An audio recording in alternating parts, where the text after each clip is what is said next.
정형외과 전문의 기세형입니다. 오늘은 회전근개 파열에 대한 질문들과 수술 사례들에 대해 좀 간략하게 알아보도록 하겠습니다. 우선 간단하게 먼저 구조를 보시는 게 좋은데요.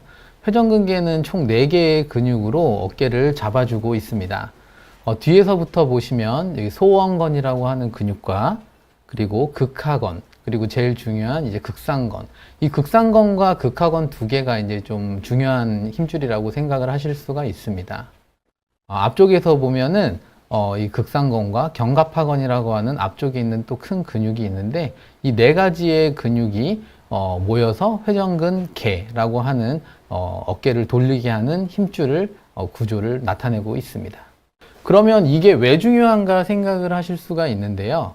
이 그림에서 보시면 알겠지만 삼각근이라고 저희가 남자분들 여기 이렇게 볼록 튀어나와 있는 그 근육인데 그 근육과 함께 어깨 움직임에서 굉장히 많은 역할을 하는 것이 바로 회전근개입니다. 특히 이 회전근개 방향을 보시면요. 이 아래쪽으로 이 힘줄이 이쪽 안쪽으로 당기게 되면 이 뼈, 상완골두라고 하는 이 어깨를 움직이는 머리뼈가 전체적으로 아래로 당겨지면서 안으로 모여지게 됩니다. 이 아래로 내린다는 힘이 굉장히 중요한데요.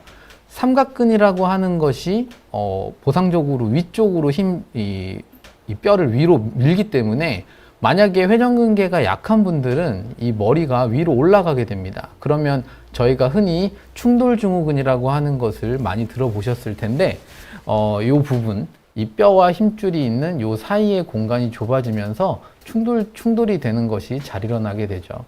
그래서 회전근개가 파열이 된다면 이쪽으로 내려가는 힘이 없어지기 때문에 이 삼각근으로 인해서 뼈가 위로 이렇게 쭉 올라가는 것을 볼 수가 있습니다. 그러면은 관절염도 더 쉽게 생기고 통증도 더 심하게 올 수 있습니다.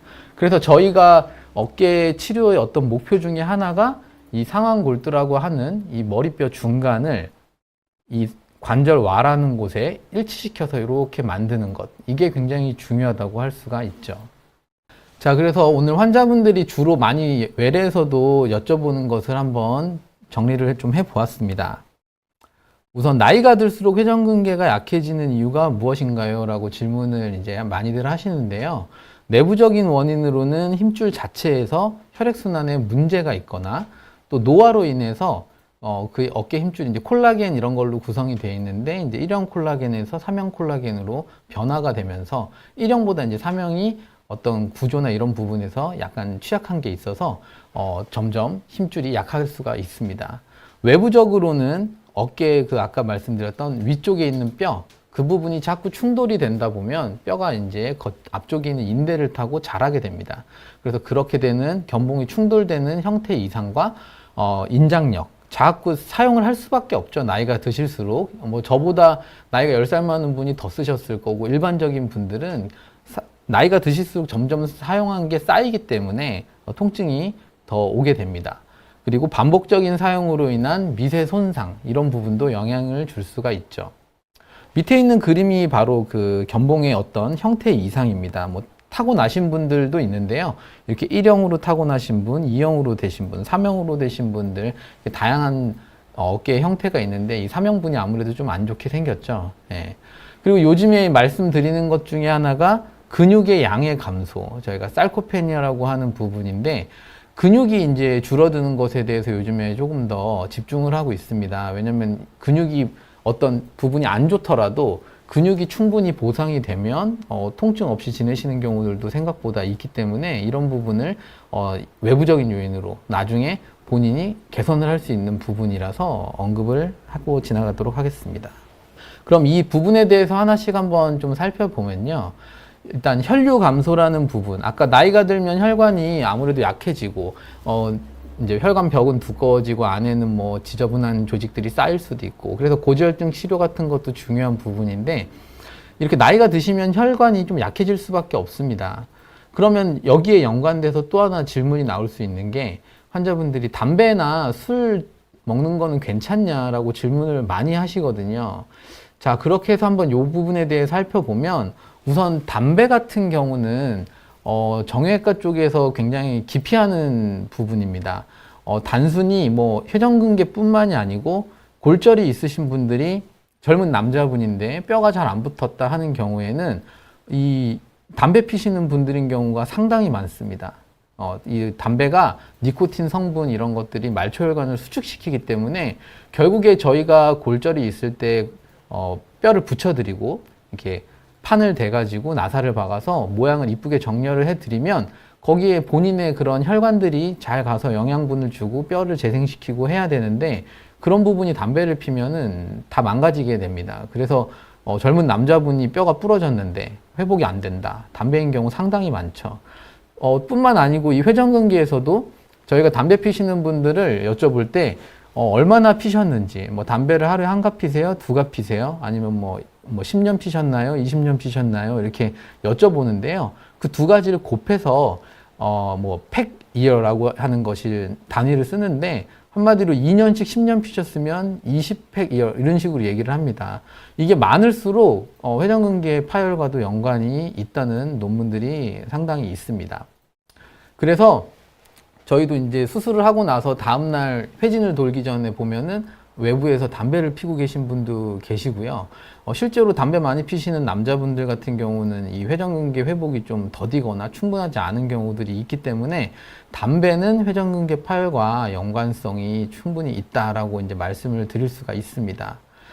술 같은 경우도 이제 수술하게 되면 한동안 못 드시는 경우가 있기 때문에 환자분들이 많이 질문을 주시는데 이 술 같은 경우는 어떤 동물 실험 뭐 이런 부분에서는 이제 혈액순환하고 좀 영향이 있을 수 있다 이런 이야기들이 있기 때문에 그럼 이것도 회전근개 이런 힘줄의 회복과 연관이 있지 않을까 하고 이 부분을 이제 연구한 논문들이 있는데요. 뭐 어떤 논문에서는 연관성이 좀 있을 수 있다라는 논문도 있고 관계가 뭐 없다라는 논문도 있기 때문에 이 부분은 조금 애매하긴 하지만 일반적으로 경험상 환자분들이 술을 본인이 수술하시고 직후에 드셨을 때 통증이 굉장히 있어서 못 먹겠다라고 하시는 분들이 생각보다 꽤 있습니다. 그래서 술은 또 드시고 나면 넘어지실 수도 있고 하기 때문에 좀 수술 이후에 좀 조심하셨으면 좋겠다라는 부분이 있고요. 일반적으로 술 때문에 회전근개가 찢어졌다라고는 잘 말씀드리지는 않습니다. 하지만 담배는 연관성이 있다. 이렇게 알고 계시면 좋겠습니다. 아까 두 번째로 힘줄이 나이가 들면서 이제 노화 작용이 오신다고 했죠. 타입 1 콜라겐에서 3로 이제 변형도 일어나고 힘줄의 세포도 감소가 되고 저 교연 섬유 다발이 이제 콜라겐인데 그게 가늘어지고 석회도 침착되고 이러면서 퇴행성 변화가 쌓이면서 회전근개가 약해지게 됩니다. 또 하나 회전근개의 힘줄을 잘 살펴보시면 이 그림을 보시면은 위쪽에 바깥쪽은 보면 굉장히 두껍죠. 두껍고 배열이 이제 균일합니다. 하지만 안쪽으로 이제 뼈에 가까운 쪽으로 가면은 좀 얇아지는 것을 볼 수가 있습니다. 이게 5개의 층으로 저희가 회전근개가 층층이 쌓여 있다고 하는데 그래서 이렇게 교차되는 전단력이라고 하죠. 이제 이런 부분에 좀 취약한 부분이 좀 있죠.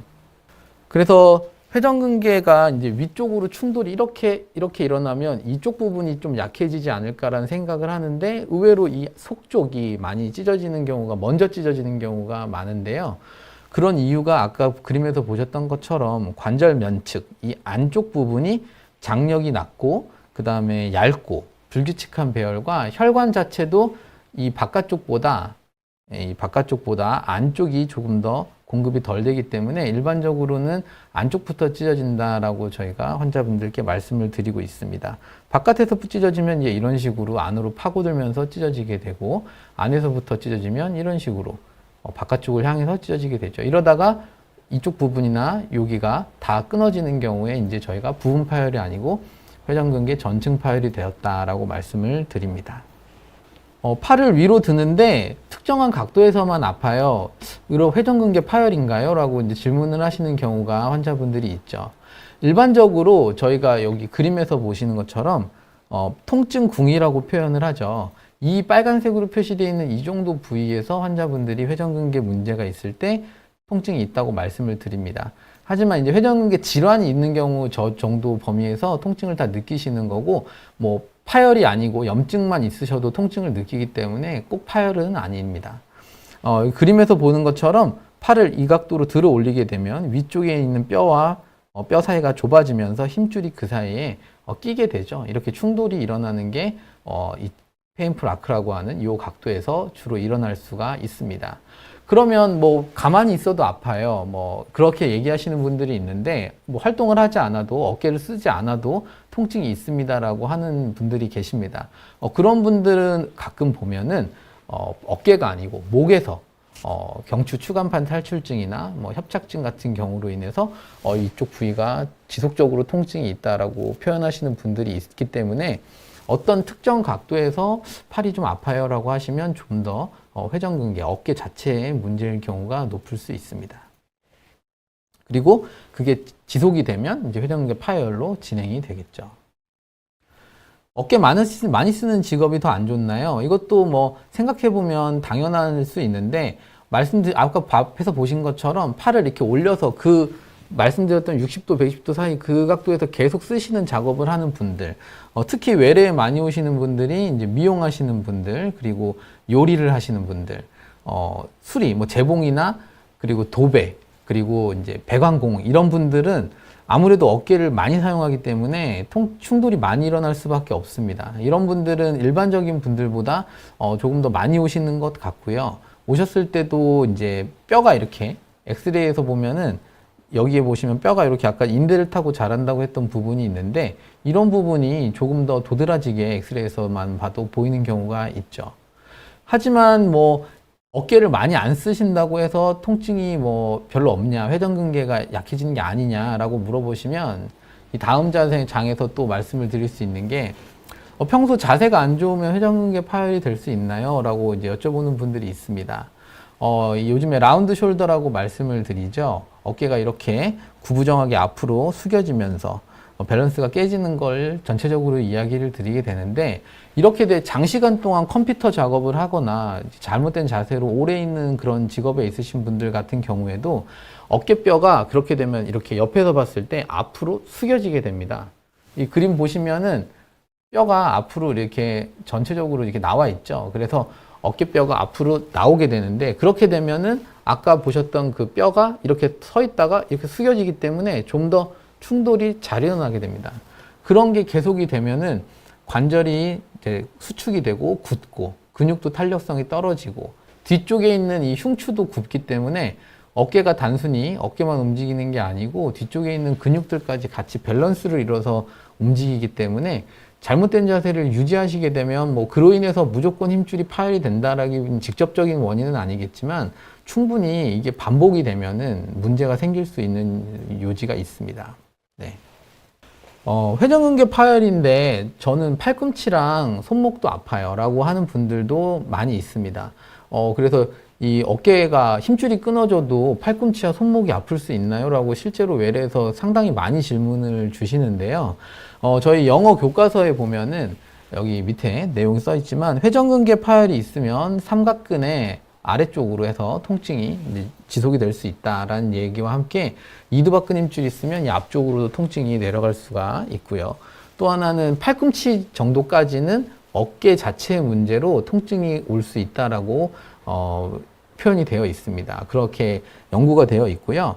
이 손목 같은 경우는 사실 거기까지 통증이 내려가기는 좀 드물다고 되어 있는데 실제로 어깨 힘줄 안 좋으신 분들 중에서 이 손목이 아프신 분들이 의외로 꽤 있습니다. 보면은 제 생각에는 아무래도 어깨가 안 좋다 보니까 어깨를 써서 일을 해야 되는 그런 작업에서 어깨를 못 쓰고 반대로 이제 손목이나 뭐 팔꿈치나 이런 쪽을 이용해서 일을 하시다 보니까 그쪽으로 통증이 추가적으로 생기는 것 같기는 합니다. 하지만 구조적으로 어깨 힘줄이 안 좋은 경우에는 팔꿈치 정도까지의 통증이 올 수 있겠구나라고 말씀을 드리고는 있죠. 그리고 한쪽이 어깨가 아프신 경우에 한 6개월 정도 지나시게 되면은 반대쪽 어깨도 아프신 경우들이 종종 생깁니다.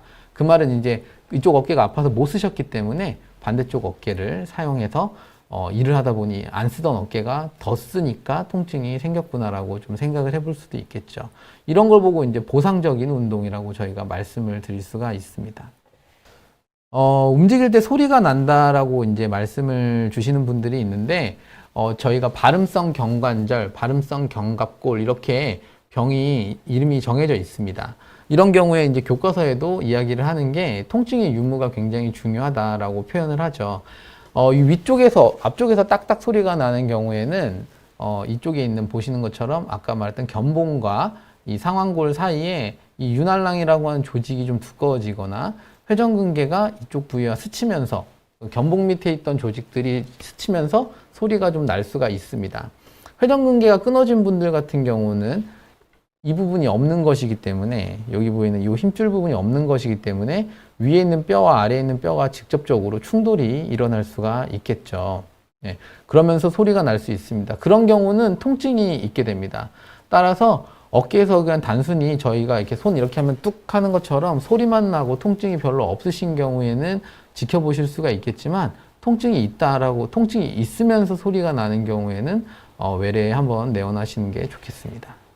두 번째는 이제 발음성 견갑골. 이쪽이 아니고 등 쪽에서 움직일 때 딱딱 소리가 난다. 이런 분들도 계신데요. 여기 보시면 갈비뼈하고 날개뼈 사이에서 이런 파랗게 보이는 이런 조직, 그리고 여기 보이는 이런 날개뼈 주변에 있는 이런 윤활랑 조직들이 또 똑같이 마찰이 되면서 소리가 날 수가 있습니다. 여기도 은근히 통증이 있다는 분들이 계신데, 심하신 분들은 주사치료나 이런 거를 하실 수도 있기 때문에 통증이 있다 그러면 진료를 보러 한번 오시는 게 좋을 것 같습니다. 뭐 야간통이라고 저희가 이제 의사분들이 차팅을 할 때도 야간통 이렇게 해서 쓰시는 분들이 생각보다 되게 많이 있으십니다.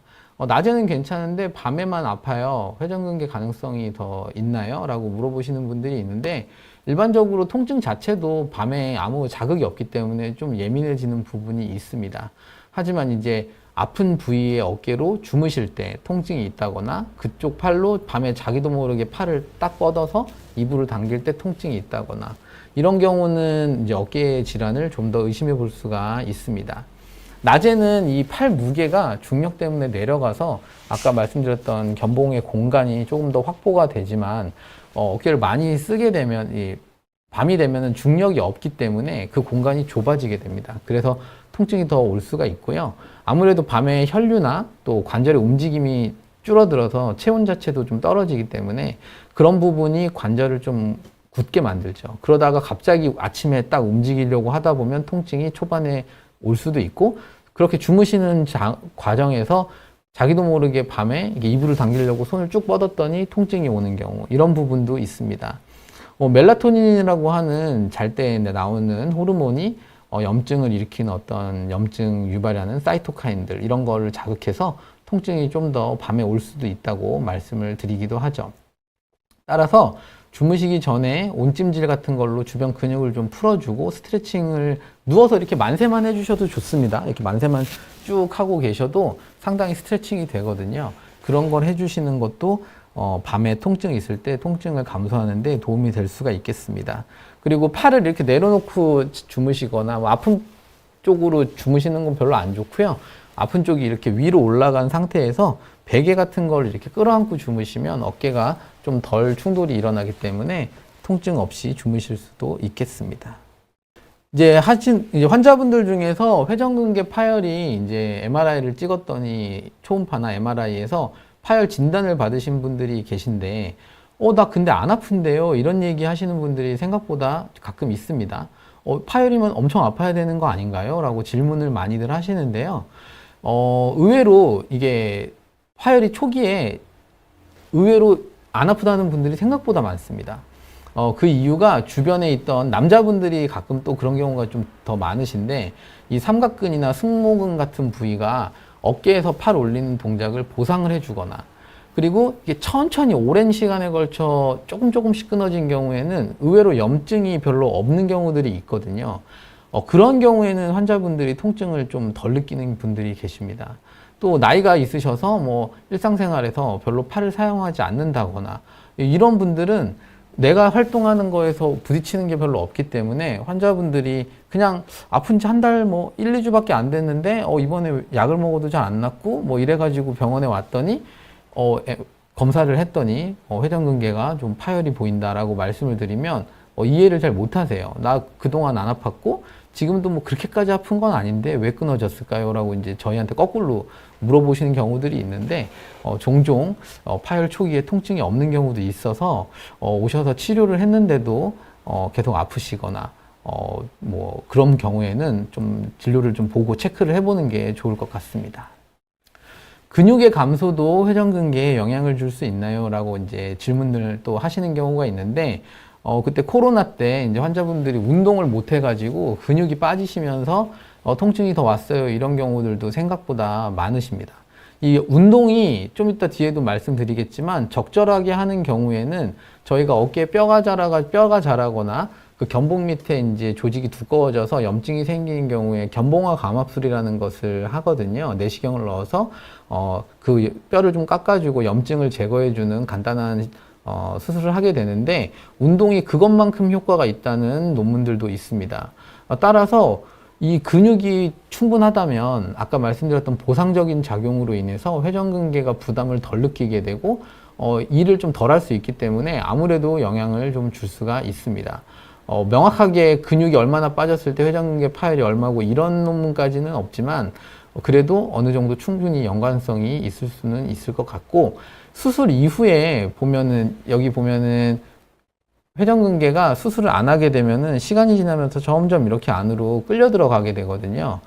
안 쓰는 근육은 점점 퇴화가 됩니다. 그러면서 지방으로 이렇게 변성이 일어나게 되는데, 저희가 MRI를 찍어서 보면은 여기 보시면 이 동그란 게 근육인데요. 이게 시간이 지나면 지날수록 점점 하얀 부분이 늘어나죠.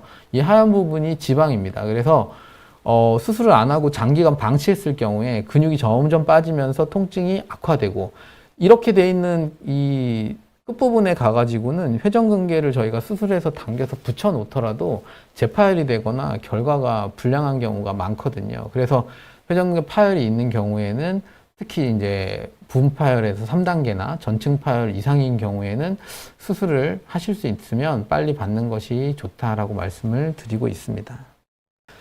또 이제 질문하시는 경우가 엑스레이만 찍으면 회전근개 파열 알 수 없나요? 초음파나 MRI는 뭐 지금 찍기 싫은데요. 뭐 이런 얘기 하시는 분도 있고, 그럼 엑스레이 왜 찍나요? 뭐 이런 거 질문하시는 분들도 생각보다 많습니다. 당연히 처음에 오시면 저희가 엑스레이를 찍고 또 이제 초음파나 또 심해 보이는 분들은 이제 MRI나 이런 검사가 필요할 수 있다고 말씀을 드리게 되는데, 뭐 이제 어깨에서 석회 같은 게 또 의외로 많이 있거든요. 그런 부분은 이제 엑스레이를 찍어도 잘 보일 수가 있죠. 물론 석회가 이제 심한 분들이나 또 석회가 있는 분들 중에서 회전근개 파열 동반된 분들, 이런 분들은 추가적으로 MRI나 이런 검사가 필요하지만 엑스레이에서 석회 진단을 할 수가 있습니다. 그러면 저희가 엑스레이로 회전근개 파열을 아예 알 수가 없냐라고 이제 질문을 하시면 그건 아닙니다. 심한 분들은 저희가 엑스레이 보면은 이거 안 좋아 보이는데 라고 생각이 드는 경우가 있습니다. 바로 여기 보시면은 이 왼쪽에 보이는 건 정상 엑스레이입니다. 오른쪽은 회전근개 파열이 진행이 많이 된 분의 엑스레이죠. 차이를 보시면 이쪽 부위, 여기가 이제 대결절이라고 하는 회전근개가 붙는 부위인데, 보면 좀 하얗게 된 부분이 보일 거예요. 이런 부분이 자주 충돌이 일어나서 경화가 됐다고 저희가 표현을 합니다. 그래서 위쪽에 보시는 이쪽 부위 뼈와 충돌이 일어나서 하얗게 변화가 일어난 거죠. 이런 게 보이면 안 좋겠는데요 라고 이제 말씀을 드릴 수가 있고요. 또 아까 보셨던 것처럼 여기 부분, 이 부딪히는 이 위쪽 부분의 뼈가 이제 이 사진 말고 옆에서 보면 더 잘 보이는데, 그런 부분에 뼈가 자라 있으면 이것도 갈고리처럼 콕콕 찍어서 힘줄이 끊어졌을 수도 있겠구나라고 또 의심을 해볼 수가 있는 경우가 있습니다. 세 번째는 있으면은 그냥 회전근개가 저도 이건 파열이 된 것 같습니다라고 말씀을 MRI를 안 찍더라도 드리는 부분이 바로 이 견봉하 공간의 감소. 지금 보시면은 이쪽 부분에서 여기 있는 뼈와 여기 있는 뼈 사이에 보면 이렇게 떠 있는 부분이 있는데요. 여기가 바로 회전근개가 있는 부분입니다. 옆에 사진을 보시면 뼈끼리 붙어 있죠. 이건 회전근개가 파열이 일어나서, 아까 제가 회전근개라고 하는 것이 이 뼈를 아래로 낮춰준다고 말씀을 드렸습니다. 이 회전근개가 끊어지면 이 삼각근이라고 하는 이쪽에 있는 힘줄만 보상적으로 남아서 뼈를 위로 점점 당깁니다. 그러다 보면 이 뼈가 위로 올라가게 되고 직접 뼈랑 이렇게 부딪히는 현상을 볼 수 있는데, 이렇게 되면은 저희가 이거는 회전근개가 그냥 조금 초기 파열이 아니고 파열 아주 후기로 가서 회전근개 파열과 관절염이 같이 오는 이제 회전근개 관절병증이 오셨구나라고 말씀을 드리고, 이런 경우에는 봉합이 불가능한 경우도 생각보다 많아서 이제 인공관절 이런 부분을 좀 고민해 보셔야 되는 경우가 있습니다. 따라서 뭐 엑스레이만으로 회전근개 파열 알 수 있나요? 그거는 아닌데 아주 심한 경우나 의심해 보는 부분은 있을 수가 있고, 그런 부분이 보이는 경우에는 조금 더 MRI나 초음파 등의 추가적인 검사를 적극적으로 권유드리게 됩니다. 또 회전근개 파열이 있는 분들이 뭐 꼭 수술해야 되냐, 뭐 주사 맞으면 낫는 거 아니냐, 이런 얘기도 많이들 하십니다. 참 이게 뭐 나이가 아주 드셔서 이제 은퇴를 하신 분들이야 수술을 바로 하실 수가 또 있는데, 젊으신 분들은 바로 또 일을 하셔야 되고 생활을 하셔야 되기 때문에 바로 수술을 결정하기가 좀 어려운 게 맞죠. 그러면 이제 어떤 분들은 좀 지켜보자고 하고, 또 어떤 분들은 수술하자고 하는지, 뭐 주사 효과는 어떤지 한번 간단하게 살펴보면, 우선 이 회전근개 파열의 아까 목표는 통증의 완화, 그리고 회전근개 기능 회복이 일단 1차적이긴 합니다. 수술해서 붙여주면 구조적으로도 회복을 할 수 있기 때문에 아주 좋은데, 이제 그게 안 되는 분들은 운동이나 다른 치료들을 통해서 기능을 회복을 시켜주고 통증을 완화시켜주는 방향으로 치료를 잡아야겠죠, 방향을. 그래서 아까 말씀드린 것처럼 운동 치료라고 하는 게 견봉화 강압술이라고 하는 뼈를 좀 다듬어내고 내시경으로 씻어내는 그런 치료와 비슷한 효과가 있다는 보고도 있기 때문에 운동 치료하시는 거 효과가 있습니다. 주사 치료 같은 경우에는 스테로이드 주사를 저희가 이제 많이들 놓게 되는데요. 이 스테로이드 주사는 한두 번 이렇게 일시적으로 염증을 완화시키는 데는 굉장히 효과가 좋습니다. 프롤로 치료나 이렇게 시간이 좀 걸리는 치료보다 확실히 효과가 있기 때문에 환자분들 만족도도 높고 한데, 그걸 맞으신 다음에 일을 너무 많이 하셔야 된다 이런 분들께는 또 조금 조심히 맞으시자라고 말씀을 드리는 부분이 있죠. 이걸 맞아서 염증이 완화가 되면 통증이 없으니까 일을 해야지가 사실 아니고요. 그걸로 운동을 하셔서 운동 치료를 통해서 근육을 강화하고 회전근개를 보강해서 나머지 회전근개 남아있는 것들로 기능적인 회복을 하자는 거지, 끊어진 게 붓고 그러는 부분은 아닙니다. 그래서 주사를 맞고 일시적으로 증상을 완화할 목적으로 주사를 맞는다고 하시면 스테로이드 주사는 추천드리지 않고, 그걸로 통증을 일단 줄여서 아픈 것도 좀 없고 통증을 좀 줄인 다음에 운동으로 좀 강화를 해야겠다라는 분들께는 맞을 수가 있습니다. 요즘에 콜라겐 주사 같은 경우에 이제 회전근개 부분 파열인 경우에 주사를 놓았을 때 뭐 한 30-40% 환자분들에서 뭐 조금 부분 파열이 붙은 걸 본 게 있다, 뭐 이런 논문들도 이제 있고 해서 환자분들이 콜라겐 주사도 찾는 경우가 많은데, 아직 뭐 대규모 연구 이런 거는 아니지만 일부 환자분들에서 약간의 효과가 있지만 전체 파열인 경우에 효과가 있다는 것은 이제 아니고, 부분 파열인 분들께는 조금 효과가 있을 수 있습니다. 그래서 저희가 회전근개 파열이라고 하면 아까 그림에서 보여드렸던 것처럼 1단계, 2단계, 3단계, 그러니까 전체 두께가 있는데 케이크 있으면 이제 절반, 또 그거에 또 절반, 이렇게 생각을 하시면 되거든요. 위에 한 4분의 1만 조금 뜯어져 나갔다라고 하면 1단계, 절반 좀 안 된다 그럼 2단계, 절반 이상이면 3단계인데, 일반적으로 부분 파열 3단계부터는 치료를 하시다가 이제 아프면 수술을 하는 게 낫다고 말씀을 드리고 있습니다. 1, 2단계는 조금 지켜는 볼 수 있겠죠. 하지만 뭐 끊어진 게 저절로 붙는다거나 이런 경우를 이렇게 설명을 드리지는 않습니다. 그리고 전층 파열의 경우에도 이제 소파열, 중파열, 대파열, 광범위 파열, 이렇게 파열의 크기와 또 몇 개의 힘줄이, 아까 4개의 힘줄이 있다고 말씀을 드렸죠. 몇 개의 힘줄들이 엉켜서 파열이 일어났는지 그런 걸로 이제 구분을 하게 되는데, 이 말씀을 드린 이유가 꼭 수술해야 되냐고 질문하시는 분들께 뭐 저 같은 경우도 전층 파열은 어지간하면 수술하시는 게 좋다고 말씀을 드립니다. 이거는 붓는 게 아니니까 주사 효과는 뭐 통증을 완화하고 근육으로 좀 기능이야 좀 회복이 되실 수 있겠지만 치료의 개념은 아니라고 말씀을 드리죠. 그래서 3개월이나 6개월 정도 적극적으로 뭐 주사든 운동 치료든 열심히 하셨는데도 아프다, 통증이 심하다, 일상생활 내가 일을 하는데 회복이 안 된다, 이런 부분들, 단순히 그냥 뭐 끊어졌으니까 수술을 하자 이런 게 아니고 환자분의 어떤 나이, 뭐 여든 뭐 이렇게 되셨는데 부분 파열인데 수술을 하자고 하지는 않습니다. 젊은 분들 또 뭐 어깨를 많이 앞으로 써야 되고 사용을 하셔야 되고 운동 선수분인데 어떻게 해야 되냐라고 하는 경우에는 조금 더 적극적인 치료로 수술을 권유드릴 수가 있겠죠. 그리고 나는 끊어졌는데 하나도 안 아파요 뭐 이러시는 분들이 계시면 강요를 할 수는 없습니다. 뭐 가끔 저도 이 정도로 끊어졌는데 이게 안 아프세요? 그래도 이거는 수술하시는 게 나을 것 같긴 한데요 라고 말씀을 드리는 경우는 있지만 또 너무 안 아픈 분께는 무조건 근데 조만간 아마 아파지실 것 같습니다 라고 어떻게 보면 좀 이렇게 악담 아니면 그런 예언을 하게 되는데 실제로 이제 좀 지나다 보면 아파가지고 하시는 경우도 있고 뭐 안 아픈 분들은 진짜 특이하게 안 아픈 분들도 계시긴 하더라고요. 그래서 파열의 크기와 일상생활에서 얼마나 내가 불편한지 이런 부분을 전체적으로 고려해서 수술을 결정하는 게 맞습니다. 그래서 어떤 나이도 비슷하고 뭐 성별도 비슷하고 뭐 찢어진 것도 비슷한데 뭐 어떤 분은 수술하라고 했지만 또 어떤 분은 뭐 좀 보자고 하는 경우도 있을 수 있는 거죠. 의사분의 어떤 성향과 모든 게 종합적으로 해서 수술 여부는 결정이 되게 되는 것 같습니다.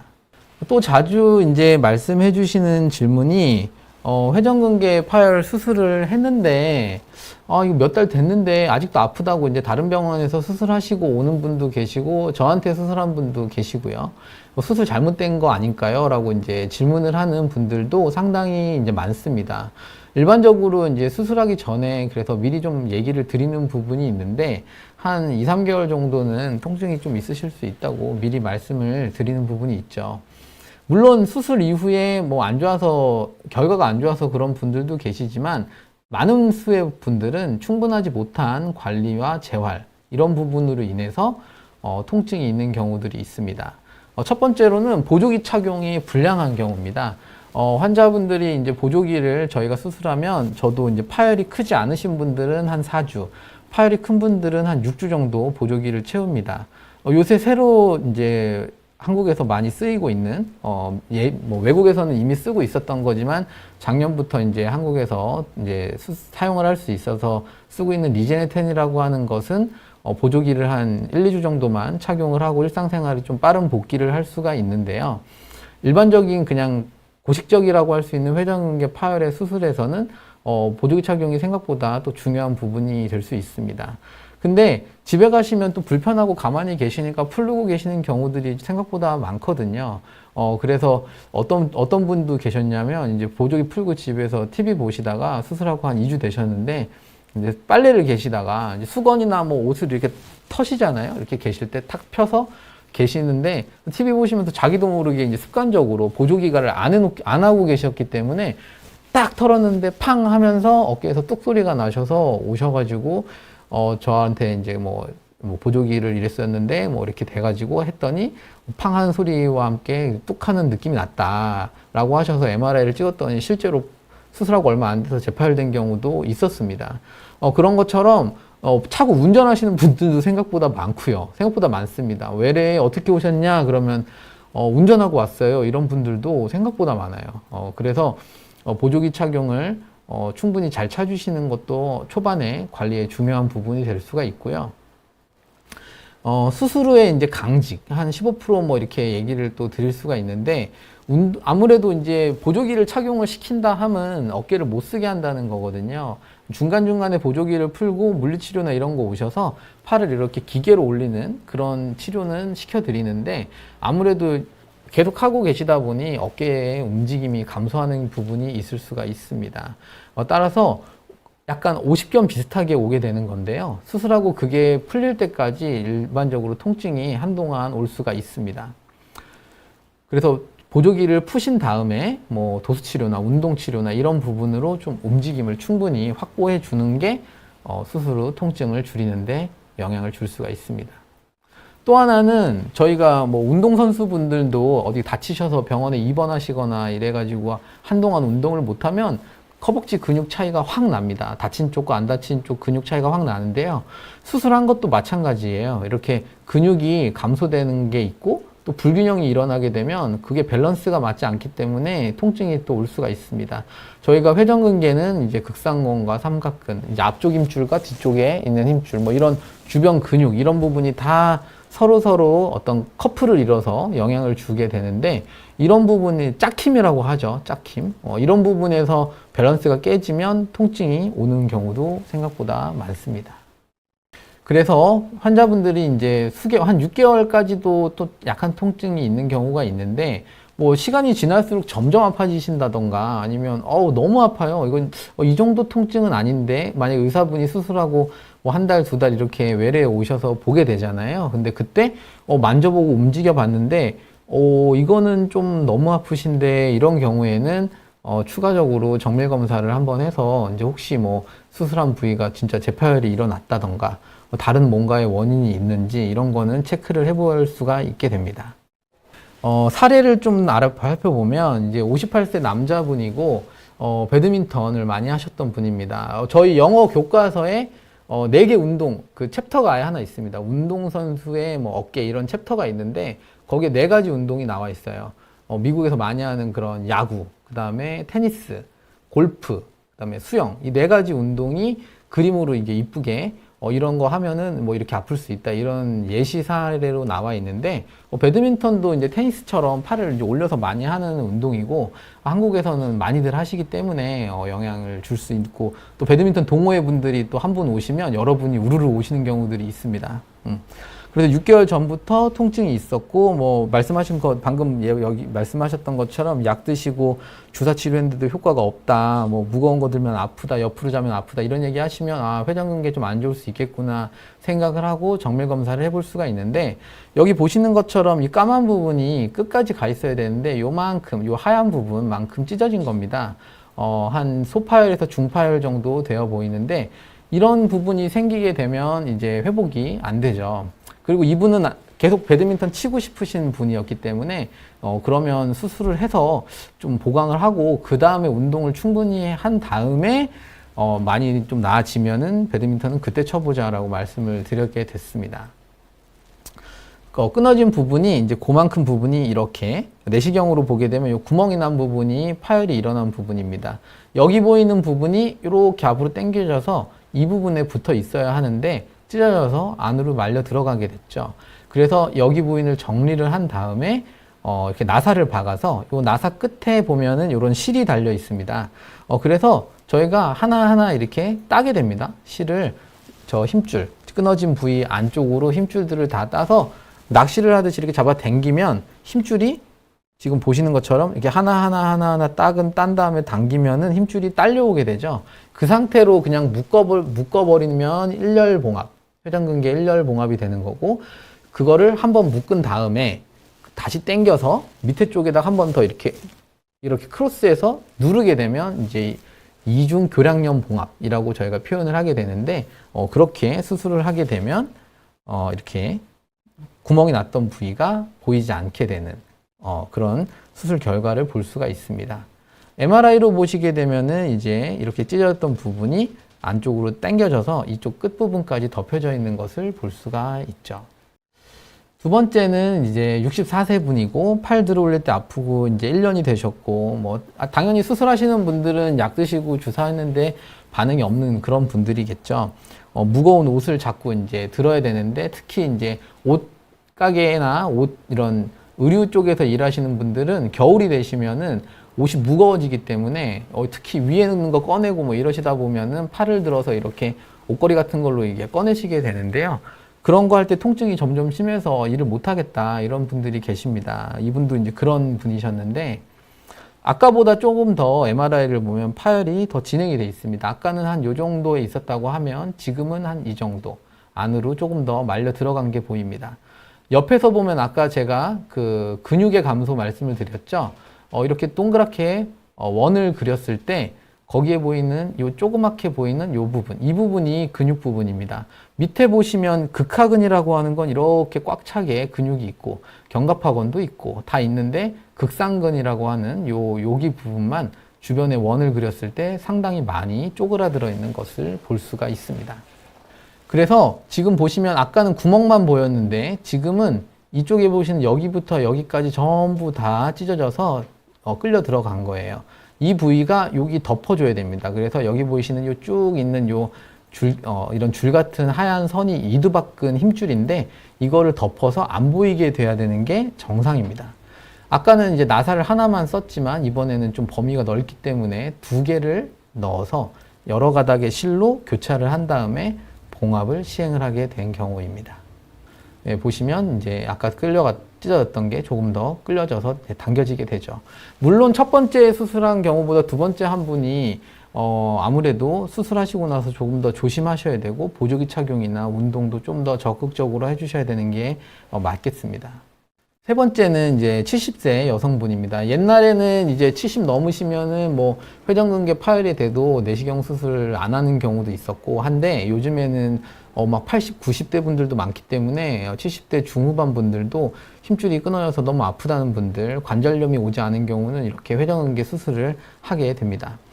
물건을 들 때 힘들고 뭐 치료 효과가 없고 예전에 어깨를 많이 썼었어 뭐 이런 얘기를 하셨죠. 뭐 지금 뭐 많이 쓰지는 않고 있긴 한데 옆으로 누울 때 아파서 잠을 못 자겠다 이제 이런 얘기를 하셔서 수술을 하신 경우입니다. 보시면은 이 뼈가 아까 그 말씀드렸던 견봉과 이 상완 골두 사이 간격이 좁아져 있어요. 그래서 이런 경우에는 회전근개 파열이 이미 있겠구나 생각을 하고 MRI를 찍어본 경우고요. 이렇게 위로 쭉 올려가서 뼈가 붙어져 있고 힘줄도 많이 딸려 들어간 경우입니다. 이런 경우에는 이제 본인 힘줄만으로 봉합이 잘 되기가 어려워요. 그리고 찢어지신 지가 나이도 좀 있으셔서 안으로 말려 들어갔기 때문에 본인 힘줄에다가 동종진피라고 하는 피부 조직을 이제 넣어서 이렇게 덧대는 거죠. 저희가 옷이 찢어지면 옷감 덧대서 꼬매는 것처럼 중간에 여기 보시면은 여기 네모처럼 보이는 이 조직이 있는데 이걸 저희가 끊어진 부위에 맞게 재단을 해가지고 안에 넣어서 봉합을 하게 됩니다. 그래서 이런 식으로 똑같이 이렇게 이중 교량형 봉합처럼 이렇게 눌러주게 되면은 여기 공간이 여기 노랗게 제가 해놨는데 공간이 벌어진 게 보이고요. 실제로도 이렇게 쭉 연결이 된 것이 확인이 되고 여기 보시면 약간 니은자처럼 돼 있는 게 동종진피 조직입니다. 그래서 본인 힘줄로 요만큼까지 당기고 추가적인 동종진피를 이용해서 회전근개 봉합술을 시행하게 된 경우죠. 네 번째는 이미 딴 병원에서 10년 전에 회전근개 수술을 받으신 분입니다. 중간에 한번 뭐 뚝소리는 났었는데 그렇게까지 아프진 않았고 최근 들어서 통증이 좀 심해졌다. 아마 그때쯤에 재파열도 저희가 조금 재파열이 이제 수술했던 게 이만큼 끊어지는 경우가 있고 다 끊어지는 경우도 있겠죠. 그래서 이분은 조금씩 진행이 되다가 최근에 뭔가 더 진행이 심하게 된 경우가 아닐까 싶은데 뭐 인테리어 작업도 아직 일을 하셔야 되고 뭐 하다 보니 너무 힘들어서 안 되겠다라고 하셔서 이제 수술적인 치료를 고려해 본 분입니다. MRI 보시면은 이제 꼬맬 힘줄이 거의 없습니다. 거의 없고, 근육도 보면은 이제, 아까 보시면 이렇게 까만 부분이 있었는데, 까만 거 속도, 이제 근육 자체도 소개가 변성이 일어나는 경우죠. 이렇게 되고 중간에 보시면 이제 타병원에서 수술했던 이런 실들이 여기 이렇게 보입니다. 이 파열이 된 거라는 거죠. 그래서 이런 부분이 이제, 이거는 힘줄이 너무 끌려가 있어서 봉합이 안 되기 때문에 그런 경우에는 요 밑에 있는 그림 모형처럼 이렇게 생긴 그 아까 동종진피라는 조직을 넣어서 힘줄에 연결하는 게 아니고 어깨 관절 뼈에다가 붙인 다음에 이 조직을 가지고 위에다가 덮어줍니다. 위에를 그냥 이렇게 막아 놓는 거죠. 저 조직으로. 조직이 탄성이 막 심하게 있거나 그런 건 아닌데 아까도 보셨지만 위에 있는 뼈와 직접적으로 부딪히면 통증이 심하게 생길 수가 있기 때문에 저렇게 위에를 얹어주는 것만으로도 통증이 좀 조절은 될 수가 있습니다. 인공관절을 하기 전에 어떻게 시간을 벌어보는 목적으로 저희가 수술을 하게 되는 것이죠. 통증이 너무 심한 분들에서. 그리고 앞뒤에 있는 근육이 충분히 만약에 이 앞에 있는 견갑하근과 뒤쪽에 뭐 극하근이나 아니면은 뭐 이런 부분이 좀 남아있다고 한다면 그 부분들로 인해서 어느 정도 어깨 기능도 유지를 할 수가 있습니다. 그래서 어깨 관절을 지키는 습관 뭐 간단하게 몇 가지 보면 한 손 운전 하시는 거 어깨에 좀 부담이 가겠죠. 그리고 아까도 얘기했지만 자세를 이렇게 운전을 계속 오래 하시게 되면 어깨뼈가 앞으로 나오기 때문에 충돌이 좀 더 잘 일어나게 됩니다. 그래서 운전 자세도 좀 이렇게 쭉 펴서 하시는 게 좋고요. 충분히 중간중간 휴식을 취하면서 운전하시는 게 좋겠습니다. 아까도 말씀드렸지만 테니스 이런 운동 운동이 잘하면은 굉장히 좋은 운동인데 안 좋을 때 무리해서 조금만 낮고 해야지 이러다 보면 이제 힘줄이 조금 더 안 좋아질 수 있기 때문에 조절을 해주시는 게 좋고, 그리고 운동량도 아플 때는 조금 재밌어도 줄이시는 게 좋겠습니다.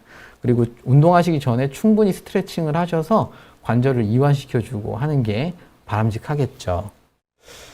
시간이 이제 거의 다 돼가서 질문만 하나 정도 더 보겠습니다.